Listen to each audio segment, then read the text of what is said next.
the Centurion 11 by Century Arms. Let's check it out.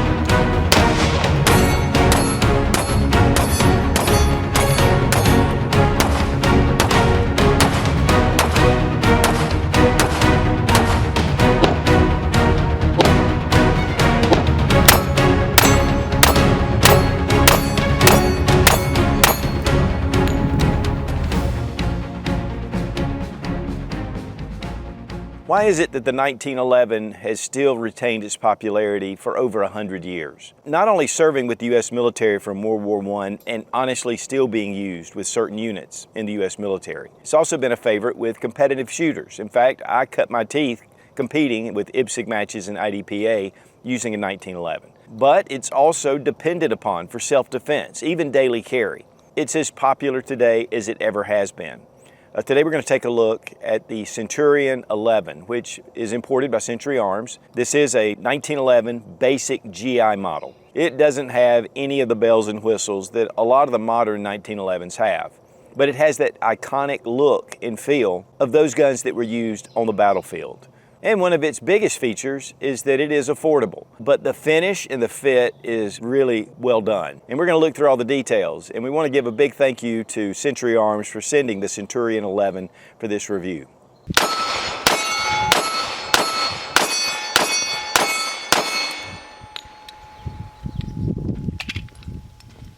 Well, the Century Arms Centurion 11. This is a 1911 in 45 ACP, and it's in that classic GI 1911 configuration. This is the basic. This is the one that started with World War I, World War II, Korea, Vietnam, all the way up till when the Beretta M9 replaced the 1911. And the 1911 is still used today, even by special forces or elite police units, and of course with civilians. But there's something about that traditional 1911 that I love.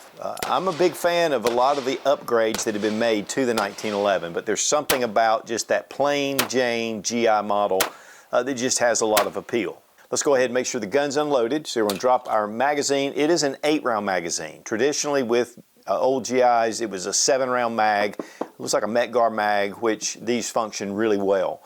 And then we'll check the chamber. The gun is empty.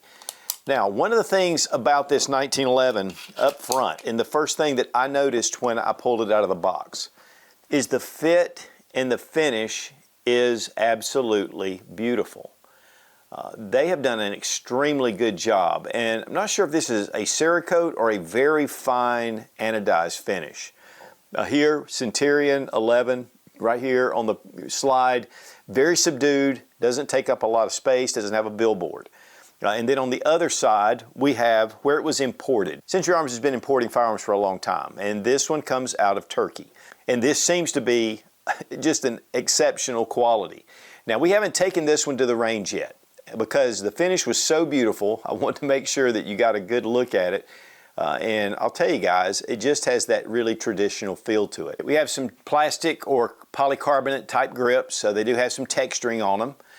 We do have an arched mainspring housing, very smooth at the front of the frame, which is, again, traditional. And then we have the GI grip safety. Now, a lot of the 1911s we're seeing, they have the flared beaver tail. And there is a good purpose for that. It really does protect your hand. It gets your hand high up on the gun. And, you know, it distributes the recoil out a little bit more in the web of your hand. This tends to dig in just a touch, but again, traditional. And then we have our standard frame safety. And so to engage it, we have to pull our hammer back. And we just have that crescent type safety. It's very minimal, and yet it's very effective, nice click. And then, of course, we have the tanged hammer. And One of the things about the 1911, it's very safe because we have this grip safety and we have the frame safety. And the grip safety was a holdover from the original U.S. military trials. They were requiring a grip safety. But it's a passive safety, so as soon as I grip the pistol, it disengages that safety. Now this does have the tanged hammer, and it is checkered on the top, so you can bring this back. And here you can see safety, even with it gripped, safety.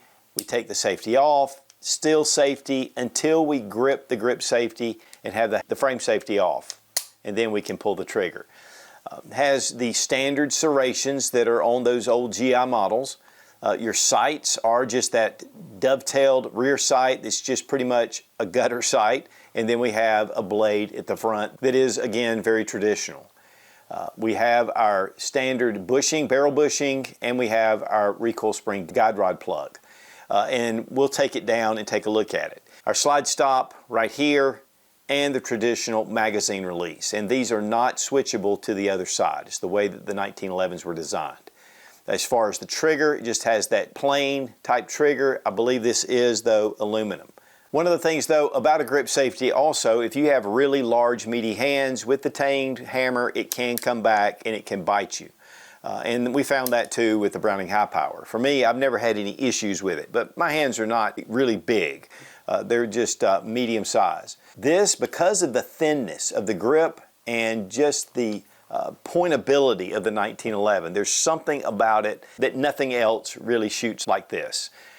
And what's funny is, though, is the .45 has been the caliber for a long time, except down in South America where .38 Super is really popular because they can't have military calibers. But now 9mm has actually surpassed .45 ACP in popularity with your 1911s. The barrel is 5 inches, and this is your traditional government size. The commander size is 4 1/4 inches, and then you get down to some of the smaller micro 1911s that really get it down there. Now the barrel is a chrome finish, which was traditional with a lot of the 1911s. I believe some of them got a black oxide finish on them later on, but originally a lot of them wore that chrome finish on it. Now as far as slide to frame fit, with the barrel bushing, it holds it really well into place, and some of these can be tuned really well and give this a very tight tolerance, but there's no wobble. And then here at the back, same thing, very little perceived movement. And so that's just going to give it better accuracy. There is just a touch, but that also adds to reliability. Now the traditional way to carry a 1911, and load your magazine, put it in, rack the slide, and enter a round into the chamber. Go ahead and hit your frame safety, and then you're ready to fire. Once you grip it, it is a single action. So that means that the trigger does not actuate the hammer, it actually trips the sear. And so as we drop our frame safety, we pull it, it's that single action pull, and then the slide will come back and the hammer will come back as well, so that way you can continue to fire. Now here we have a Colt 70 series 1911. This is basic, bare bones. You still have the nub. The tanged hammer, a little different, a little more narrow, same kind of sights, the serrations the same. Even here on the other side, that the frame safety, you know, it's pretty much very similar, if not almost identical, except for the hot salt bluing, which really makes this beautiful. And of course the wood grips. But overall, this was what Colt used for a number of years, and then people started customizing those guns later on. But here we have a Kimber. This is the Eclipse. It's a custom, which means that it's the full size. A lot of different things have been done. I mean, the beaver tail, you can see it's definitely different, and it curves up. It just feels your hand better. Hammer, we have a Commander or Delta style hammer. The sights are a big upgrade. And then we have the checkering, which this is 30 lines per square inch. This is just really finely done. G10 grips, you have your skeletonized trigger, front cocking serrations, and again, they make the 1911s with your pick rail on the front for weapons lights, and they make them for your optics. So, you know, the 1911 has come a long way from the original GI kind of style, and a lot of that has to do because it just makes it more functional. But Does that mean that the standard 1911 is not still functional? Well, again, it served for a long time with the U.S. military in this configuration. Trigger pull weight with our Lyman trigger gauge. 7 pounds, 13.8 ounces. 7 pounds, 3.8 ounces. The trigger pull weight on this is a little bit higher than your typical 1911. Probably could be tuned some. That's one of the things about the 1911 as well, but a little bit heavy. A big thank you to Fiocchi for sponsoring our ammo, all made in the USA, one of the biggest suppliers of ammunition in the country. I'm really looking forward to getting this and trying it out. It's a beautiful gun. Let's just hope it shoots beautifully, which I have a suspicion it will.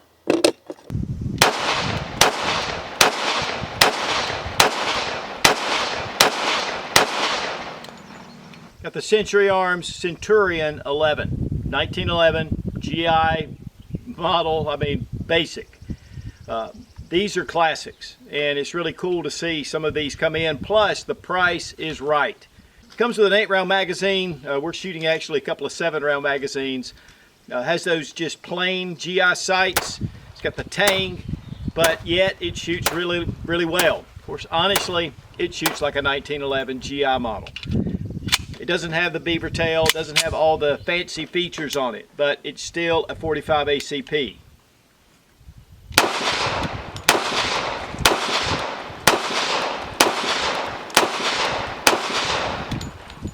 Had no malfunctions whatsoever. I mean, it just runs.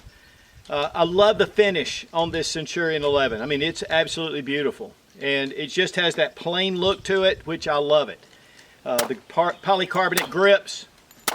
It's got that chrome barrel. I mean, it just brings back a lot of memories. A lot of this is nostalgia because it did serve the U.S. military for a long time.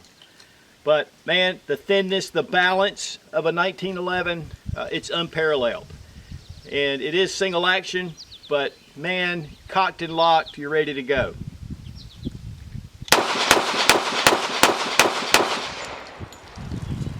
And as they say, they all fall to ball.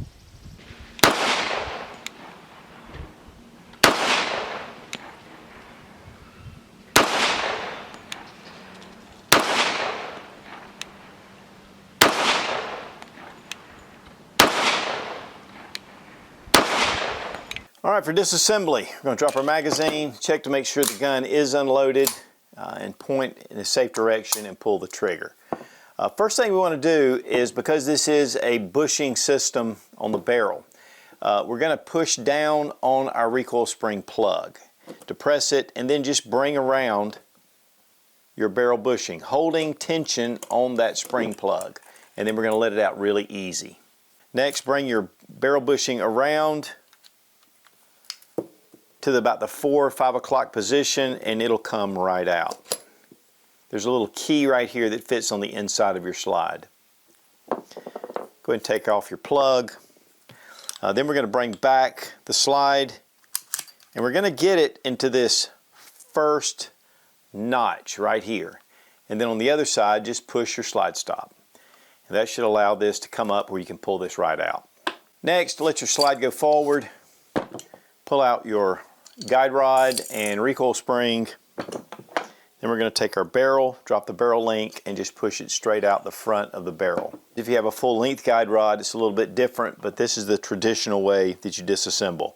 Everything looks exceptionally well finished. There's no tooling marks. It's just beautiful inside. I don't know what kind of finish. Again, I believe this may be an oxide finish now that I'm looking at it. But very well done. The interior. Here's our barrel, pretty straight wall 1911 barrel. And we have that short recoil spring plug, which is again traditional with your 1911.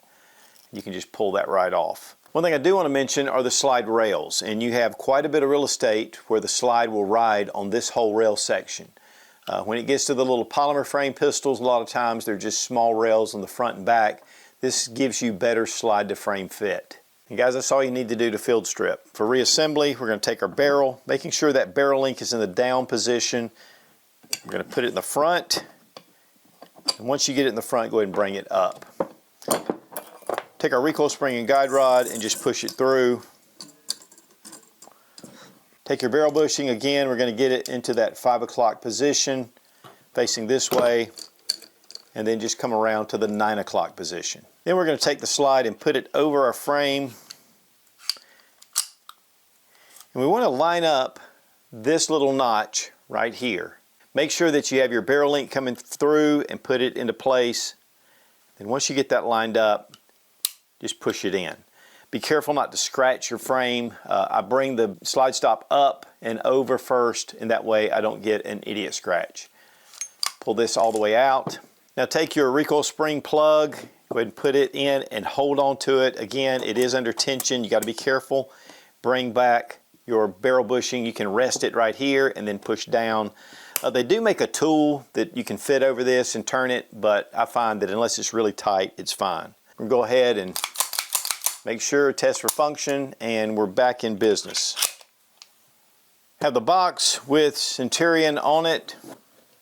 Then we have the pistol, close foam padding, laser cut. We have the lock, which is federally mandated. And then we have the magazine. It only comes with one magazine, which is typical for most of your 1911s. Here in the top, we have a cleaning rod, a bore brush, and a mop. And so that just gives us extra tools. And you also get your owner's manual and an NRA card. Now your retail price is $399, which is fantastic for a 1911. And then market price, typically you go into your local gun shop, you're going to pay less. So that allows for you to get into a 1911 for a reasonable price. What are some pros and cons? First off, the fit and finish on this is really exceptional.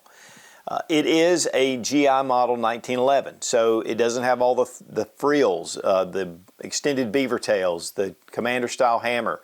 It has a smooth front instead of any kind of checkering, and you have these polycarbonate grips, but I think it really makes it look like what it is, a government GI 1911. Your slide serrations are traditional. There's no front slide serrations, there's no pick rail, there's no place for optics. And really this is made to be that traditional 1911. As far as cons, trigger pull is heavy. It's heavier than typical, and it does have that little break in between. But 1911 triggers can be tuned, and so that the possibility is there, but it's still a little bit heavy trigger. Also the sights. Now the sights again are traditional, but they're going to be a little more difficult to see. And so just plain sights, plain front blade, you got the notch sight in the back. So that is just what it is for this type model. The tanged hammer, if you have really large hands, it could possibly give you a little bit of hammer bite. The fit and finish has been exceptional, but overall I think this is a very beautiful example of your 1911, and the price is definitely right. Really the handgun that served the U.S. military from 1911 issued up until 1986, and that says a lot about the 1911 in itself. And guys, to be honest, the 1911 is just as popular today as it ever has been. So guys, while the 1911 can be one of the most expensive firearms in the gun case, it's great to see just a basic bare bones in the legendary configuration of the GI. This is, again, 45 ACP, it's that 1911 feel, and it's very affordable. And again, it's just great to have choices. Big thanks to Century Arms for sending the Centurion 11 for this review. Be strong, be of good courage. God bless America, long live the Republic.